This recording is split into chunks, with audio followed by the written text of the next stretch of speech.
Est-ce que vous savez que les limites peuvent vous aider à mener une vie meilleure et beaucoup plus paisible? Découvrez comment les limites apportent la liberté d'en jouir de la vie de tous les jours.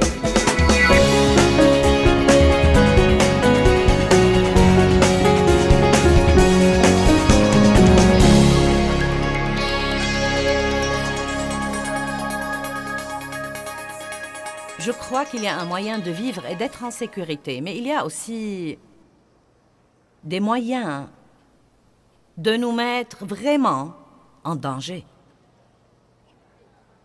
Nous allons parler de mettre des limites qui éliminent le stress de votre vie, d'avoir des frontières et des limites et des marges dans votre vie. En réalité, Dieu m'a demandé l'idée de cette barrière et nous allons prétendre que c'est notre zone de sécurité. Et donc, je peux prêcher pas mal de sermons à l'intérieur de cette barrière.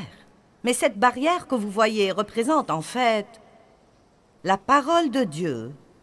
Et la parole de Dieu devient vraiment une barrière dans nos vies. Elle nous dit ce que nous pouvons faire. Et être en sécurité est ce que nous ferions mieux de ne pas faire pour ne pas nous mettre en danger. Et un des petits exemples que je vais utiliser ce week-end est que, vous savez, beaucoup de personnes sont exaspérées parce que le chien de leur voisin vient salir leur jardin et ils rouspètent toujours contre le chien et contre leur voisin. Mais la vérité est que s'ils avaient mis une bonne barrière, le chien du voisin n'aurait pas sali leur jardin. Ne vous fâchez pas contre le chien ou contre le voisin si vous ne faites pas ce que vous êtes censé faire. Il y a des gens qui font du mal aux autres. Et beaucoup d'entre vous, si je vous demandais combien d'entre vous ont été vraiment blessés par quelqu'un, la plupart d'entre vous vont probablement lever la main. Mais la vérité, c'est que parfois, les gens nous font du mal parce que nous ne mettons pas de limites ni de barrières. Nous ne leur disons pas, vous savez, vous n'allez pas me faire ça et rester en relation avec moi, ou je n'accepte pas ce comportement, je n'accepte pas votre façon de me parler. Et vous allez m'entendre dire ça plus d'une fois ce week-end, mais je vais commencer à le dire maintenant pour que vous commenciez à y penser. Une des raisons pour lesquelles il nous est difficile de mettre des barrières entre nous et les autres, c'est que nous ne le faisons pas assez tôt. Je crois que beaucoup de fois, nous attendons trop longtemps et nous laissons les gens qui sont dans nos vies prendre beaucoup de mauvaises habitudes.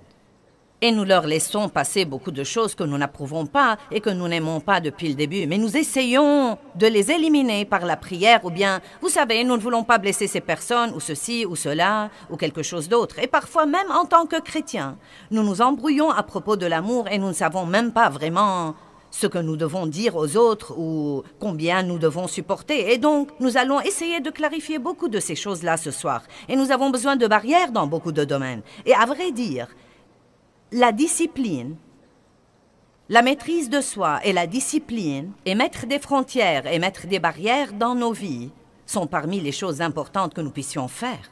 Et comme vous le savez, une vie sans discipline est une vie qui court sûrement au désastre. Et donc, c'est parti. Le message de ce soir s'intitule « Marcher sur le fil du rasoir » et nous trouvons ça fascinant. Et nous disons « Ouais, je marche sur le fil du rasoir ». Eh bien, c'est plutôt devenu une façon populaire de voir la vie aujourd'hui. Mais franchement, Dieu ne veut pas que nous marchions sur le fil du rasoir. Car si vous faites cela, vous n'aurez aucune marge pour quoi que ce soit. Ce que nous devons faire, c'est vivre de façon à avoir la paix et à éliminer le stress de notre vie. J'ai donc une question pour commencer. Est-ce que vous menez une vie vraiment insoutenable? Vous dites, qu'entendez-vous par là? Est-ce que vous vous surprenez à dire, eh bien, je ne peux plus faire ça? Je ne peux pas continuer comme ça? Si je dois vivre comme ça 1 an de plus, ça va probablement m'achever. Croyez-moi, je n'en peux plus, c'en est vraiment trop. Si vous dites des choses comme ça et que vous êtes sérieux, et à vrai dire, ceux qui disent ces choses sont plus nombreux que ceux qui ne les disent pas. C'est incroyable le nombre de gens qui disent qu'ils mènent une vie qu'ils ne peuvent pas supporter du tout. Je connais des gens, beaucoup de gens dans le ministère, qui me disent tout le temps « Je ne peux pas continuer à faire ça, je ne peux pas continuer à travailler autant, je ne peux pas continuer à voyager autant, je ne peux pas continuer. » Vous savez, donc ce que vous dites vraiment, quand vous dites ça, et je sais que j'ai des limites et que je les ai atteintes, mais je vais les ignorer et voir si je peux m'en tirer. J'ai enseigné un jour un message intitulé « Les avertissements ignorés ». Et vous savez, votre corps vous donnera des avertissements. Votre corps vous le dira quand vous le poussez trop. Mais que faisons-nous? Oh, ça va. Les gens avec qui vous êtes en relation vous donnent des avertissements. Quand ils commencent à vous dire « Je sens que je ne te vois jamais. J'ai l'impression, quand on est ensemble, que tu ne m'écoutes vraiment pas. J'ai l'impression que tu n'as jamais de temps pour moi. Tu es toujours en retard chaque fois que nous sommes censés faire quelque chose. » Les gens vous donnent des avertissements. Ils vous font savoir qu'ils ne sont pas heureux. Mais combien de gens font quelque chose pour améliorer leur relation avant que ce ne soit vraiment trop tard? Amen? Si vous savez que vous menez une vie insoutenable, je veux vous suggérer de prendre la décision dans ces 3 jours à venir de ne pas remettre le changement à 1 an, ou à 2, ou 3, ou 4, ou 5 plus tard, ou jusqu'à ce que vous ayez une dépression nerveuse, ou une crise cardiaque, ou que vous perdiez tous ceux qui sont dans votre vie. Mais vous devez faire les changements que vous devez faire pour mener le genre de vie que vous croyez que Dieu veut que vous ayez. Et la vie qu'il veut que vous ayez doit être une vie paisible et vraiment puissante. Jésus a dit « Je vous laisse ma paix ». Nous ne sommes pas censés être tout le temps stressés et frustrés et sur le point de craquer en essayant de survivre jour après jour. Allons maintenant à Nombre chapitre 11 à partir du verset 10. Ça a l'air de quelque chose dont vous avez besoin?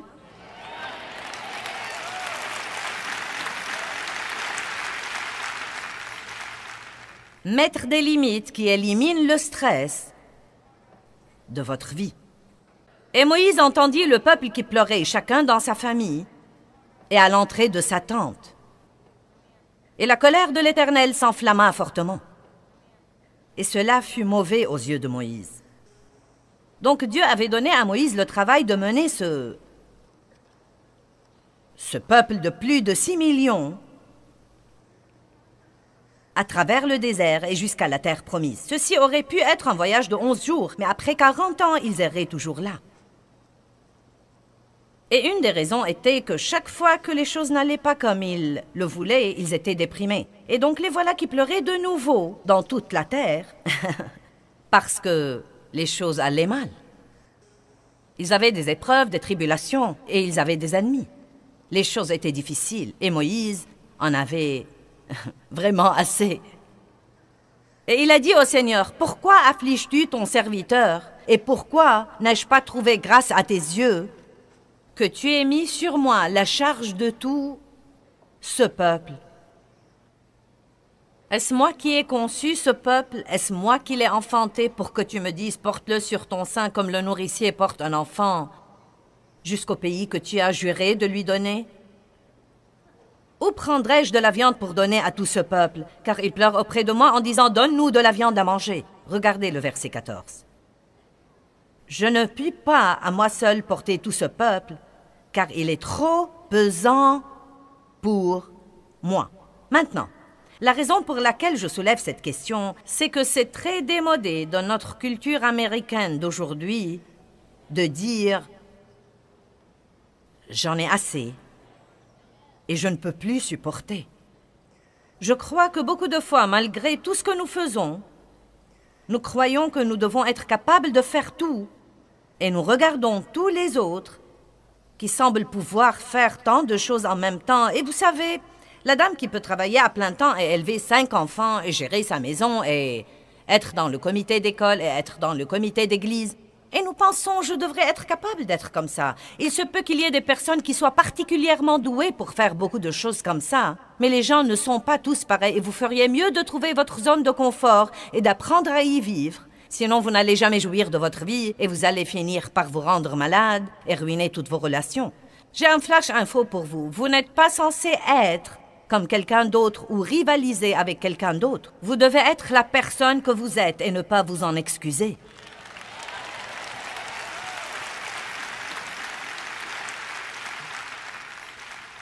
Il n'y a pas de mal à dire « J'ai atteint ma limite ». Vous savez, nous disons tout le temps, nous citons Philippiens 4, « Je puis tout par le Christ qui me fortifie ». Et je vais être franche avec vous, je crois que cela a été prêché hors contexte. La vérité est que je peux faire toutes les choses que Dieu me donne à faire par le Christ qui me fortifie. Et Paul parle en réalité des épreuves et des tribulations, des moments où tout va très bien et des moments où tout ne va pas très bien. Et il dit « Je puis tout par le Christ qui me fortifie ». Car la Bible nous promet que, quel que soit ce qui vient contre nous, Dieu va nous donner la capacité de le supporter et il va nous montrer le moyen d'en sortir. Mais nous utilisons ce verset pour dire que nous pouvons avoir 3 emplois et faire ceci et faire cela et faire ceci et cela et quelque chose d'autre sans jamais nous reposer et sans jamais dormir et en maltraitant notre corps. Je puis tout par le Christ qui me fortifie. Et vous savez, chaque fois que vous prenez la parole de Dieu hors contexte, ça va créer des problèmes dans votre vie. Maintenant, je ne suis pas une personne qui abandonne. Je fais des séminaires au sujet de ne jamais abandonner et je crois qu'une des raisons pour lesquelles je suis toujours là aujourd'hui, c'est que j'avais cette détermination obstinée de ne pas abandonner. Mais je dois cependant vous dire que vous ne pouvez pas aller au-delà de ce que Dieu vous a appelé à faire. Et vous ne pouvez pas aller au-delà de la grâce de Dieu sur votre vie. Et si ce que vous faites est la volonté de Dieu, il devrait y avoir la grâce, c'est-à-dire sa puissance qui vous permet toujours de le faire facilement et en ayant toujours la joie. Nous ne sommes pas censés lutter avec tout ce que nous faisons. Et tout n'est pas censé être dur et nous ne sommes pas censés toujours nous pousser. Il y a un temps pour se pousser et il y a un temps, vous savez, pour s'avancer. Mais tant de gens vivent comme ça parce qu'ils essayent de se maintenir au niveau d'une certaine idée que nous avons aujourd'hui dans notre société ainsi que dans notre culture et qui tue en réalité la plupart des gens. Amen? Vous êtes tous comme...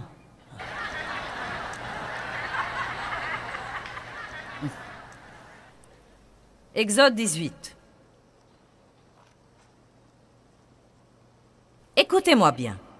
Y a-t-il quelqu'un que vous connaissez et que vous aimez et respectez, qui est un bon ami à vous, qui vous dit que vous devez faire des changements radicaux dans votre vie? Non, mais est-ce que quelqu'un vous a dit que vous feriez mieux de commencer à mieux vous occuper de vous-même? Est-ce que quelqu'un vous a dit ça? Pas assez d'entre vous? Je vais donc vous le dire moi-même.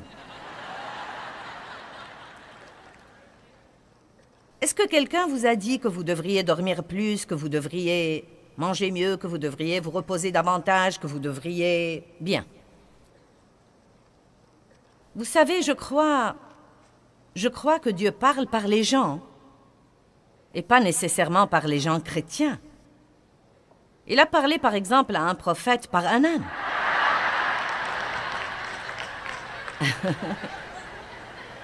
Amen.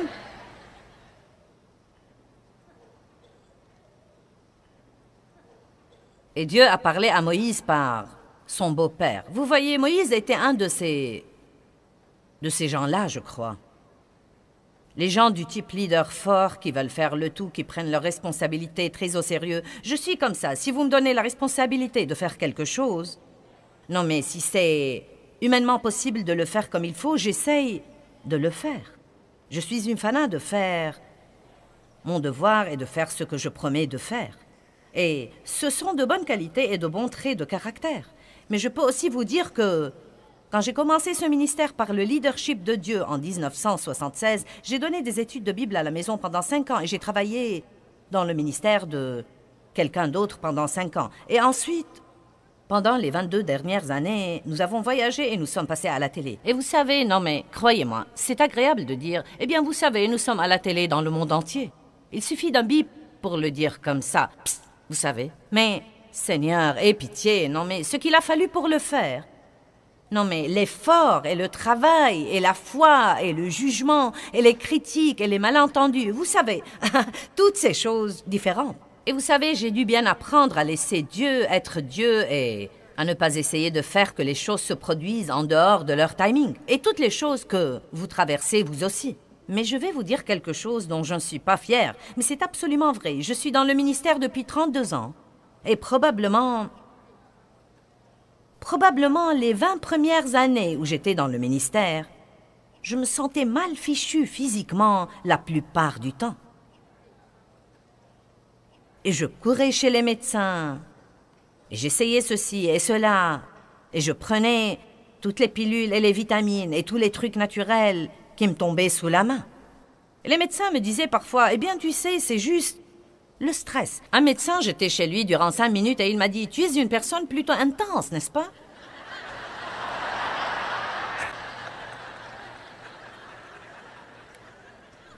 Non, ce n'est pas vrai, je ne suis pas intense et je ne suis pas du tout stressée. Et je ne comprenais pas. Non, mais je ne comprenais vraiment pas. Tout d'abord, j'ai grandi dans une maison abusive et donc j'avais beaucoup d'insécurité. Je ne me suis pas rendu compte que bien que Dieu m'ait appelé au ministère, j'avais toujours quelques mauvais motifs et quelques mauvaises façons de penser parce que je tirais mon estime et je tirais ma valeur de ce que je faisais. Et Dieu ne veut pas que vous tiriez votre estime et votre valeur de ce que vous faites. Il veut que vous sachiez qui vous êtes en lui et ensuite ce que vous le faites pour lui. Avec sa grâce et son aide dans votre vie. Et ensuite, vous pouvez en jouir. Et donc, vous savez, les médecins me disaient tout le temps, « Eh bien, tu sais, ton problème est le stress. » Et je leur disais, « Ce n'est pas le stress !» Non, mais cela m'exaspérait parce que je ne savais même pas. Je croyais que le stress voulait dire que je ne savais pas m'y prendre avec la vie. Je voyais que le stress voulait dire que, vous savez, que vous n'aimez pas ce que vous faites. Et je leur disais, « J'aime ce que je fais. Je fais ce que je suis appelée à faire. Ne me dites pas que je ne sais pas m'y prendre avec la vie. Vous devriez voir tout ce que je fais. »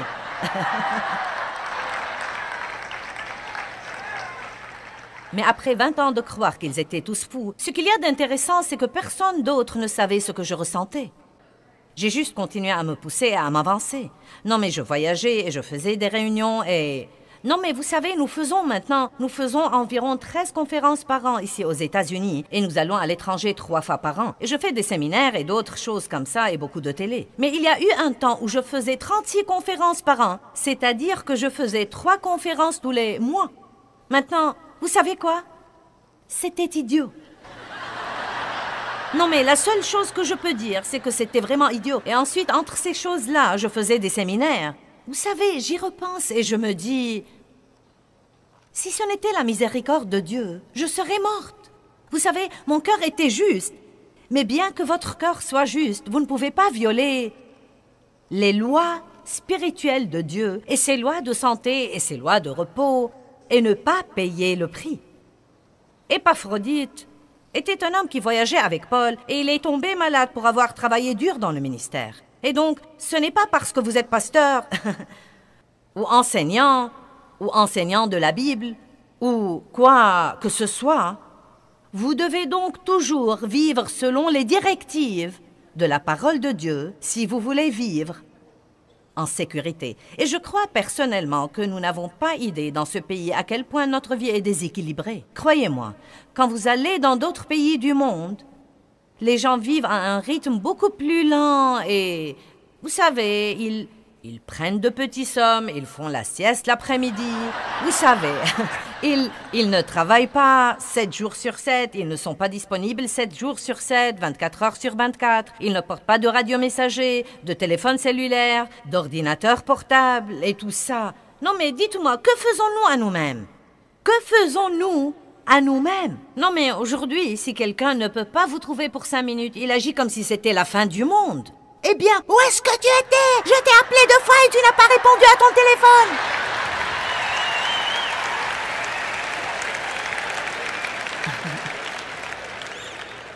Mais voilà la chose que je veux vous dire.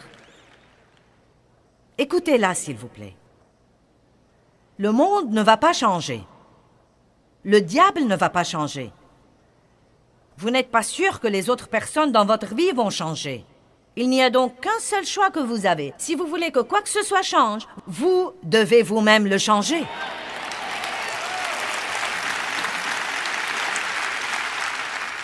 Et je veux aussi vous dire très franchement que quand vous le changerez, beaucoup de gens n'aimeront pas ça.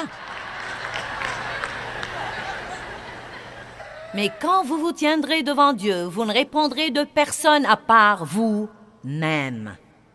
Et si vous vivez pour plaire aux gens, le jour où vous craquerez, ces gens-là seront trop occupés pour venir à votre chevet et vous visiter. Et pour ceux d'entre vous qui croient qu'ils n'ont pas le temps, que je vous dise, l'homme qui a une crise cardiaque a tout à coup beaucoup de temps.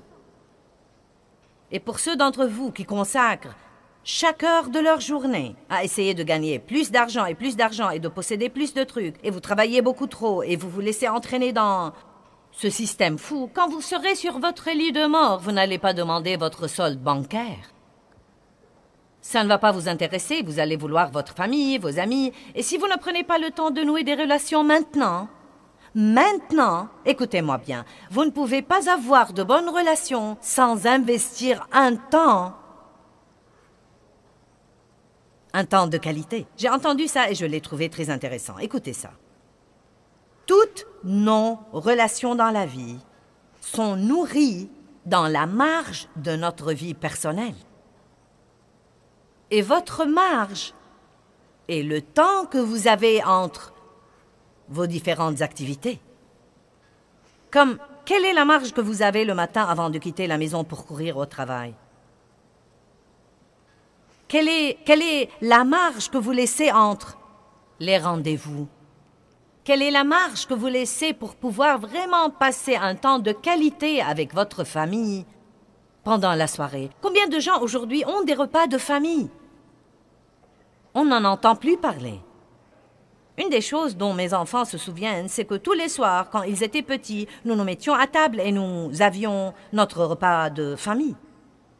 Je me rends compte que les temps ont changé. Mais vous savez, nous devons juste arrêter d'utiliser cette excuse. Eh bien, les temps ont changé, les temps ont changé, les temps ont changé. Vous savez quoi? Dieu n'a pas changé. Il n'a pas changé. Et je ne vous donne pas une règle comme quoi vous devez avoir un dîner de famille tous les soirs, mais je dis tout simplement, quand vous y pensez, vous ne nourrissez pas vos relations au travail.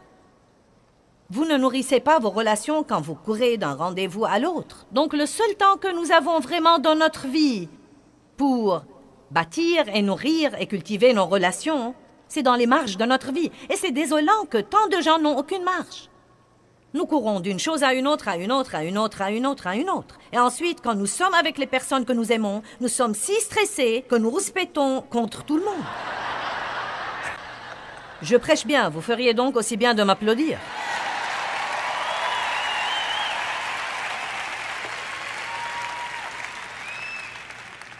Donc, j'ai pris la décision il y a plusieurs années. Il y a 12 ans, car j'étais malade pour 20 ans et j'enseigne depuis 32 ans. Eh bien, j'ai pris la décision de jouir vraiment de ma vie. Cela me tenait tellement à cœur que j'ai changé le nom du ministère. Car Jésus a dit, « Je suis venu afin que vous ayez la vie et que vous en jouissiez et que vous l'ayez abondamment, complètement jusqu'au débordement. Et puisque Jésus est mort pour moi, pour que j'aie la vie et pour que je jouisse de ma vie, je ne vais plus laisser le diable me la voler. »